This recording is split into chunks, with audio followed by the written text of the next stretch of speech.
భారత రాజ్యాంగంపై రాహుల్ గాంధీ వ్యతిరేక వైఖరి నశించాలంటూ నినాదాలు చేసిన దాసి నాగరాజు.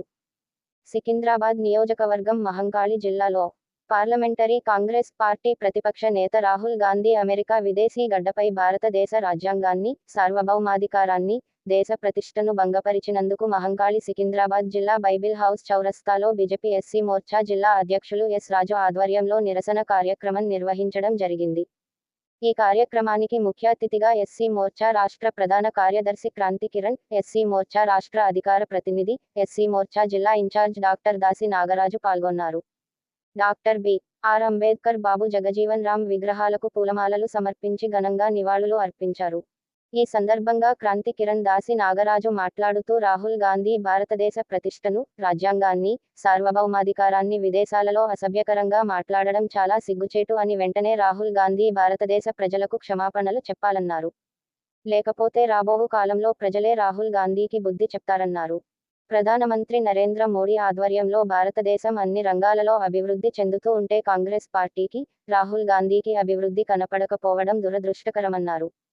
57 సంవత్సరాల కాంగ్రెస్ పాలనలో భారతదేశాన్ని అభివృద్ధి లేకుండా భ్రష్టు పట్టించారన్నారు. ప్రధానమంత్రి నరేంద్ర మోడీ చేస్తున్న అభివృద్ధిని చూసి ప్రపంచ దేశాలన్నీ భారతదేశం వైపు చూస్తున్నాయని, గతంలో విదేశాలకు ఏ ప్రధానమంత్రి పోయిన వెనక సీటులో ఉండేవారని, ఇప్పుడు ప్రధానమంత్రి నరేంద్ర మోడీ ఎక్కడికి పోయినా తల ఎత్తుకొని ప్రథమ స్థానంలో ఉంటున్నారని తెలిపారు. ప్రపంచంలోని ప్రతి దేశం భారతదేశ ప్రధాని నరేంద్ర మోడీ రాక కోసం ఎదురుచూస్తున్నారన్నారు. అలాంటి నరేంద్ర మోడీని, భారతదేశంలో రాజ్యాంగాన్ని విదేశాలలో నిందించడం రాహుల్ గాంధీకి సరికాదన్నారు.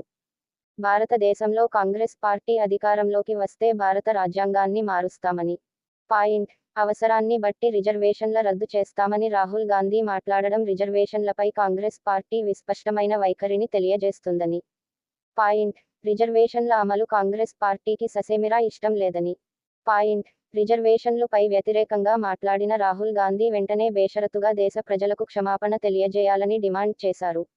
భారతీయ జనతా పార్టీ దళితుల, బహుజనుల సంక్షేమ పట్ల చిత్తశుద్ధితో పనిచేస్తుందని, అనేక సంక్షేమ పథకాలు అమలు చేస్తుందని గుర్తు చేశారు.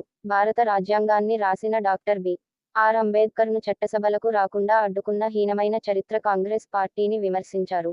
భారత రాజ్యాంగం వర్ధిల్లాలి, భారత రాజ్యాంగంపై రాహుల్ గాంధీ వ్యతిరేక వైఖరి నశించాలంటూ నినాదాలు చేశారు.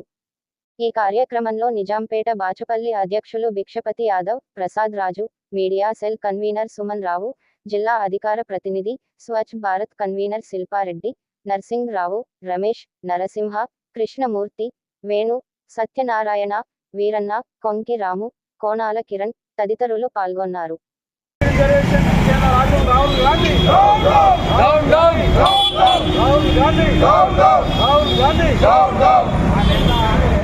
భారతీయ జనతా పార్టీ అని సందర్భంగా గుర్తు చేస్తున్నా. ఇదే కాదు, అనేక విషయాల్లో మరి భారతీయ జనతా పార్టీ దళితుల పక్షాన, అలాగే బడుగు బలహీన వర్గాల పక్షాన ఉండి పోరాటం చేస్తుంది. వారి సంక్షేమం గురించి పోరాటం చేస్తుంది. కాబట్టి ప్రతి ఒక్కరూ కూడా భారతీయ జనతా పార్టీకి మద్దతు తెలియజేయాలని, రాబోయే కాలంలో మరి తెలంగాణలో మన యొక్క ప్రభుత్వాన్ని ఏర్పాటు చేసే విధంగా మరి అందరూ కూడా మద్దతు తెలియజేయాలని సందర్భంగా తెలియజేస్తూ సెలవు తీసుకుంటున్నాను. భారత్ మాతాకి. విధాలుగా అనేక సంవత్సరాలుగా మరి భారతదేశంలో ఏవైతే మరి రిజర్వేషన్లు అనుభవిస్తున్నటువంటి కులాలు ఏవైతే ఉన్నాయో వాటి మీద పగబట్టింది కాంగ్రెస్ పార్టీ. మీరు బాగా అర్థం చేసుకుంటే 1952లో అలాగే 1954లో మనం దైవంగా భావించే డాక్టర్ బిఆర్ అంబేద్కర్ని కక్షపూరితంగా మరి చట్టసభల్లోనికి రానియకోకుండా వాడగొట్టినటువంటి మరి చరిత్ర కాంగ్రెస్ పార్టీలని సందర్భంగా మీకు గుర్తు చేస్తూ ఉన్నా. అంతేకాకుండా మరి భారతీయ జనతా పార్టీ ఏ విధంగా దళిత సమాజాలకు సేవ చేసిందో ఒకసారి గమనించాల్సినటువంటి అవసరం ఉంది. సెంట్రల్ హాల్లో, పార్లమెంటు సెంట్రల్ హాల్లో డాక్టర్ బిఆర్ అంబేద్కర్, రాజ్యాంగ నిర్మాత అయినటువంటి డాక్టర్ బిఆర్ అంబేద్కర్ యొక్క చిత్రపటాన్ని ఏర్పాటు చేసింది భారతీయ జనతా పార్టీ అని ఈ సందర్భంగా తెలియజేస్తూ ఉన్నా. ఏ విధంగా ఉన్నాయో భారత రాజ్యాంగంలో ప్రాథమిక విధులు కూడా అదే విధంగా పొందుపరచబడి ఉన్నాయి. అందులో ముఖ్యమైనటువంటి ప్రాథమిక విధులు ఏవైతే ఉన్నాయో భారత జాతీయ గీతాన్ని అలాగే మరి భారత రాజ్యాంగాన్ని గౌరవించడంతో పాటు భారత జాతీయ గీతాన్ని మనము గౌరవించాలి. అదేవిధంగా మరి భారత రాజ్యాంగంలో పొందుపరిచినటువంటి సార్వభౌమాధికారం ఏదైతే ఉందో భారతదేశ సార్వభౌమాధికారాన్ని గౌరవించాలి అనే విధంగా మరి భారత రాజ్యాంగంలో పొందుపరచబడి ఉంది. మరి ఎంపీ రాహుల్ గాంధీ కాంగ్రెస్ పార్టీ మరి ప్రతిపక్ష నేతగా ఉన్నటువంటి రాహుల్ గాంధీ మరి మన దేశంలో కాకుండా ఇతర దేశాల్లో భారతదేశం యొక్క ప్రతిష్టను దెబ్బతీసే విధంగా అగౌరవపరిచే విధంగా ఇష్టానుసారంగా భారతీయ రాజ్యాంగంపై అనుచితమైనటువంటి వ్యాఖ్యలు ఏవైతే చేశాడో మరి దీన్ని భారతదేశంలో ఉన్నటువంటి రిజర్వేషన్లకు అనుకూలంగా ఉన్నటువంటి సుమారు 116 కోట్ల మంది మనోభావాలు దెబ్బతీసే విధంగా అతని యొక్క వ్యాఖ్యలు ఉన్నాయని వెంటనే మరి ప్రజలందరికీ కూడా క్షమాపణలు చెప్పాలని రాహుల్ గాంధీని Bharatiya Janata party SC మోర్చాగా demand చేస్తూ ఉన్నాం. జిల్లా ఆధ్వర్యంలో ఇటీవల కాలంలో కాంగ్రెస్ పార్టీ నాయకుడు రాహుల్ గాంధీ తన ఒక అమెరికా పర్యటనలో భాగంగా తన మనసులో ఉన్న షెడ్యూల్ కులాలపైన ఏదైతే వ్యతిరేకత ఉన్నదో, బాబాసాహెబ్ అంబేద్కర్ పట్ల ఏదైతే వ్యతిరేకత ఉన్నదో అవన్నీ కూడా స్పష్టంగా చెప్పడం జరిగింది.